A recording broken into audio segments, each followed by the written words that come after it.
जय श्री कृष्ण। मैं doctor Sunil, assistant professor, विज्ञापन संख्या 51 के इंटरव्यू के विषय में, जैसा कि आयोग ने अपने नोटिस में बताया था कि 10 दिन पहले साक्षात्कार के विषय में नोटिस विज्ञप्ति के माध्यम से बताया जाएगा और वह समय सीमा पूरी हो चुकी है।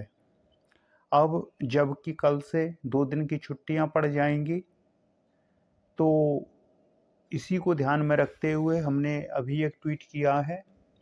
आप लोग भी ट्विटर पर आकर लाइक कमेंट के माध्यम से इस बात को आगे बढ़ाइए। ये ऊपर आयोग का नोटिस है, स्क्रीन पर देख लीजिए, जिसमें उसने लिखा है कि 10 दिन पूर्व साक्षात्कार प्रपत्र डाउनलोड किया जा सकता है और तिथि बताने की जो बात है वो उससे पहले की है। 10 दिन पहले तो इंटरव्यू लेटर जारी किया जाएगा और तिथि उससे पहले बताई जाएगी, तो न तो डेट बताई गई और न इंटरव्यू लेटर डाउनलोड करने का कोई ऑप्शन आयोग की साइट पर आया है।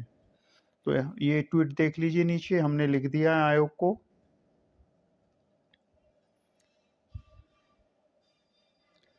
इसमें हमने लिखा है कि कल से 2 दिन की छुट्टी पड़ जाएगी।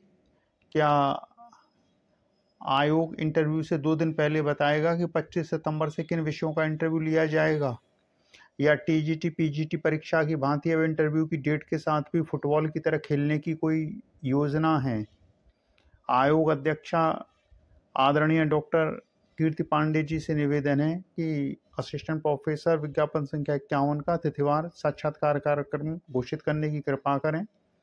कृपया साक्षात्कार कार्यक्रम से 10 दिन पूर्व संबंधित विषय के बारे में अवश्य बताएं, जिससे अभ्यर्थी रिजर्वेशन आदि करके समय से प्रयागराज पहुंचना सुनिश्चित कर सकें। और नीचे हमने गवर्नर, सीएम ऑफिस, सीएम, उच्च शिक्षा मंत्री जी को और न्यूज़पेपर को टैग किया है।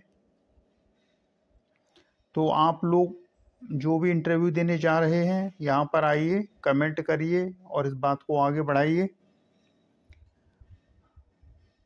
जैसे जब तक रिजल्ट नहीं आया था तब तक कोई ये नहीं कह सकता था कि इंटरव्यू कब से होगा, और उस समय इंटरव्यू की तैयारी करना कठिन था। अब जबकि रिजल्ट आ गया है और इंटरव्यू की तारीख एक दुविधा में चल रही है, तो पुनः स्थिति ऐसी बन जाती है कि व्यक्ति की एकाग्रता भंग हो जाती है। काफ़ी दिनों बाद वीडियो बना रहे हैं और इसमें कुछ महत्वपूर्ण बातें करनी है। सबसे पहली बात कट ऑफ को लेकर, दूसरी बात रिवाइज्ड की आंसर को लेकर। तो पहली बात करते हैं कट ऑफ को लेकर। तो कुछ विषयों में कई प्रश्नों में परिवर्तन किया गया है, जिससे कम अंक पाने वाले भी इंटरव्यू के लिए एलिजिबल हुए हैं।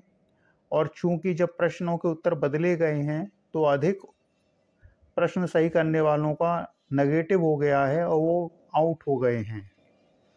रिवाइज्ड की आंसर नहीं दिखाना विवाद से बचने का तरीका है, जो अन्य लोक सेवा आयोगों द्वारा अपनाया जाता है, जिसमें फाइनल सिलेक्शन के बाद ही रिवाइज्ड की आंसर जारी किया जाता है। तो इसमें अभ्यर्थी को चिंतित होने की आवश्यकता नहीं है, क्योंकि अगर आयोग ने गलत उत्तरों पर रिजल्ट जारी किया होगा तो बाद में इसकी भरपाई भी आयोग को ही करनी पड़ेगी। जैसे हमने 7 प्रश्नों के उत्तर लिख के भेजे थे प्रामाणिक पुस्तकों से, और 7 के 7 ठीक थे। वो कोई भी प्रश्न ऐसा नहीं था कि जिसे सही न किया जाए। दूसरी चीज साक्षात्कार को लेकर है। तो कट ऑफ को लेकर तो ये हुआ कि आज की डेट में कोई ये नहीं बता सकता है कि उसका कितना प्रश्न ठीक है जब तक रिवाइज्ड की आंसर नहीं आती है। दूसरी चीज साक्षात्कार को लेकर है। जब आप इंटरव्यू देने जाते हैं, जैसे हमने पहले इंटरव्यू दिया है और इसी आयोग से हमको 27 नंबर मिला था, फुल मार्क्स 30 में 27। तो उस समय जो स्थिति थी, वहाँ ऐसे ऐसे नमूने आते हैं। एक लड़की थी, वो पीसीएस से श्रम प्रवर्तन अधिकारी चयनित थी और हमसे कह रही थी कि हम तो ऐसे ही आए हैं। हमने ऐसे ही क्यों आए हो, तैयारी तो कुछ करके आए होगे। कपड़े लत्ते लेकर आए हो, वो ऐसे ही आए हो? तुम्हारी श्रम प्रवर्तन अधिकारी से तो लाख गुना अच्छी नौकरी है और कह रहे हो ऐसे ही आए हो। क्यों आए हो ऐसे ही? तो आप जब इंटरव्यू देने जाएंगे तो आपको ऐसे ऐसे नमूने वहाँ मिलेंगे जो आपसे कहेंगे मैं कहीं और नौकरी करता हूँ, वहाँ मेरे को इतना वेतन मिलता है, यहाँ क्या मिलेगा? बस फॉर्म डाल दिया था, एग्जाम दिया, हो गया, तो इंटरव्यू छोड़ना नहीं था तो चले आए, ऐसे ही आए हैं। अच्छा, कोई कहेगा कोचिंग पढ़ाता हूँ, वहाँ इतना कमाता हूँ और बस ऐसे ही आ गया। बहुत नमूने मिलेंगे वहाँ, तो इन नमूनों से बात करने की जरूरत नहीं है। वहाँ पे वो आपका नुकसान करने के लिए आपसे बात करते हैं।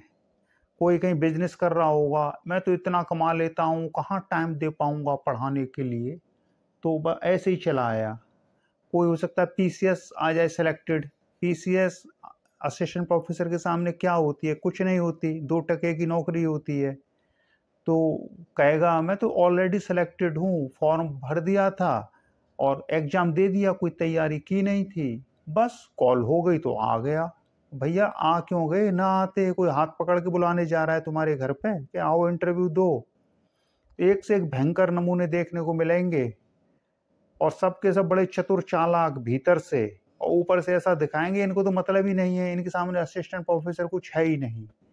इनके सामने असिस्टेंट प्रोफेसर, असिस्टेंट क्यों कहा जाए, प्रोफेसर अपने में स्वयं एक व्यक्तित्व होता है, तो प्रोफेसर जो होता है तो उनके लिए प्रोफेसर कुछ है ही नहीं। कोई कहेगा मैं तो वहाँ पढ़ा रहा था डिग्री कॉलेज में, एचओडी चल रहा हूँ, प्रिंसिपल होने वाला हूँ, वो तो मेरे को आने नहीं दे रहे थे, तब भी मैं आ गया, ज्वाइन वन तो करना नहीं है, देखने आ गया इंटरव्यू कैसे लिया जाता है। एक से एक नमूने, बढ़ के नमूने मिलेंगे। और एक बात, यूट्यूब पर भी यही चल रहा है, जिनका कोई इंटरव्यू कॉल नहीं है, कोई एक्सपीरियंस इंटरव्यू का नहीं है, वो आपको गाइड कर रहे हैं, इंटरव्यू ऐसे देना, ऐसे कपड़े पहन के जाना। हमारा अनुभव जो लोक सेवा आयोग का है, जीडीसी का, जो इस आयोग का है, हमारा अनुभव, कहीं कुछ नहीं करने की जरूरत पड़ती है। जो नॉर्मल रहता है उसका ठीक रहता है। और जो इनके ये मिसगाइड करने के लिए सारे वीडियो डालते हैं, क्योंकि इनको ये रहता है कि जब कोई वीडियो नहीं पढ़ रहा है तो इनका वीडियो रीच करेगा, और थंबनेल में उसी चीज़ को लगा देते हैं कि आज इस पर बात करते हैं, आज उस पर बात करते हैं। यहाँ बात करने की आवश्यकता ही नहीं है। जिसका सिलेक्शन हो रहा है वो इंटरव्यू दे रहा है, लेकिन इसी में कुछ लोग अपना बिजनेस भी चला रहे हैं।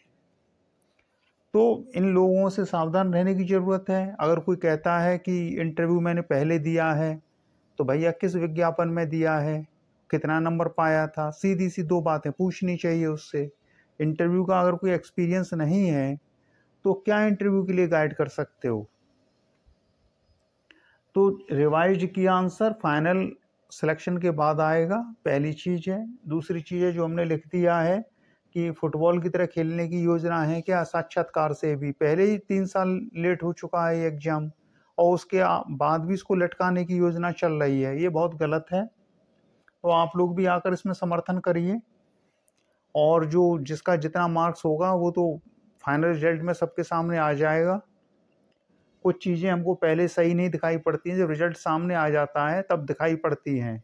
जैसे एक बहुत चल रहा है इस समय इसको लेकर, रिजर्वेशन को लेकर, कि रिजर्वेशन लगाने का क्या फ़ायदा हुआ जब कट ऑफ हाई चली गई। तो फाइनल स्टेज में जाके फ़ायदा मिलता है रिजर्वेशन का, हर स्टेज पे फ़ायदा नहीं मिलता है। जो रिजर्वेशन का फ़ायदा है वो आपको केवल एक ही स्टेज पर मिलेगा, या तो आप प्राइमरी ले लीजिए या फाइनली ले लीजिए। प्राइमरी लेंगे तो फाइनली नहीं मिलेगा।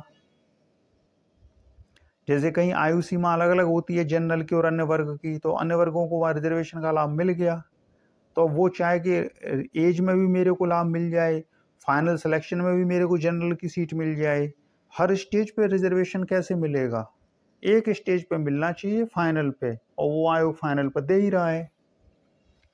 तो जिनका इंटरव्यू है वो देखते रहिए, लेकिन एक बात सही है, जब तक इंटरव्यू की डेट नहीं आती एकाग्रता बनती नहीं है, पढ़ाई होती नहीं है। चाहे कितना भी आप पढ़ाई कर लो, वो वाली बात बनती नहीं है जब तक डेट नहीं आती है।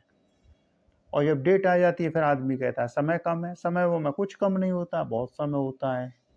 तो चलिए, बहुत दिनों के बाद एक छोटा सा वीडियो, इसी बहाने कुछ बात भी हो गई। चूंकि हमने अभी ट्वीट किया था, तो ट्वीट के माध्यम से हमने कहा इसको वीडियो के माध्यम से आप लोगों तक पहुंचा दिया जाए। और सब्सक्राइब करने के लिए हम कहते नहीं है कि हमारे चैनल को सब्सक्राइब करके आगे बढ़ाओ, हमको किसी सपोर्ट की वो नहीं है कि सब्सक्राइब करिए या हम कोई इससे कमाई करने वाले हैं। हमको जो सही लगता है हम बोल देते हैं, वीडियो बना देते हैं। तो चलिए फिर इसी के साथ अब देखिए, आना चाहिए आयोग को आज या कल में क्लियर कर देना चाहिए, नहीं तो फिर इंटरव्यू की डेट तो आगे बढ़ना तय है। फिर आयोग कब देगा जी? आयोग अपने ही नोटिस का उल्लंघन कर रहा है। 10 दिन पहले लिख रहा है उसमें नोटिस में, इसमें नीचे देख लीजिए, 10 दिन पहले डाउनलोड कर सकेंगे साक्षात्कार प्रपत्र, और 10 दिन कब निकल गए पता ही नहीं चल रहा आयोग को। तो ये हमारा ट्विटर है, अकाउंट है डॉक्टर सुनील PhD, 1358 फॉलोवर हैं इसमें। आज एक हमने बहुत अच्छा ट्वीट लिखा है, इसको देखिए, पढ़िए इसको।